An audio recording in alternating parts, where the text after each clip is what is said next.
Leaders ఉంటారు, school leaders ఉంటారు, class leaders ఉంటారు. వాళ్ళు కూడా చేస్తారు.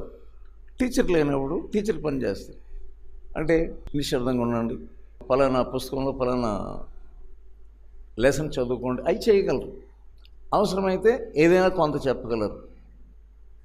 మన హెడ్ మాస్టర్ ఏం చెప్పారు, కొన్ని నీతి సూత్రాలు చెప్పగలరు, అంతవరకే. He cannot be a teacher. శిష్యరకం అంతా నేర్చుకున్న తర్వాత ఆఖరణ బోధకుడికి అవుతాడు. యేసయ్య ఆయన ఒకేసారి బోధ చేసేసాడా? 30 సంవత్సరములు ఆయన ట్రైనింగ్లో ఉన్నాడు. 30 సంవత్సరాలు ఆయనకన్నీ తెలుసు, తెలియక కాదు. ఆయన మానవుడు ప్లస్ దేవుడు. సో ఆయన కూడా తన తండ్రి దగ్గర కూర్చున్నాడు, నేర్చుకున్నాడు. ఎలా ఉంటుందో తండ్రి అంతా చెప్తుంటే సరే అంటున్నాడు. ఇలా జరుగుతుంది, నిన్ను హింసిస్తారు, మరి నువ్వు లోబడ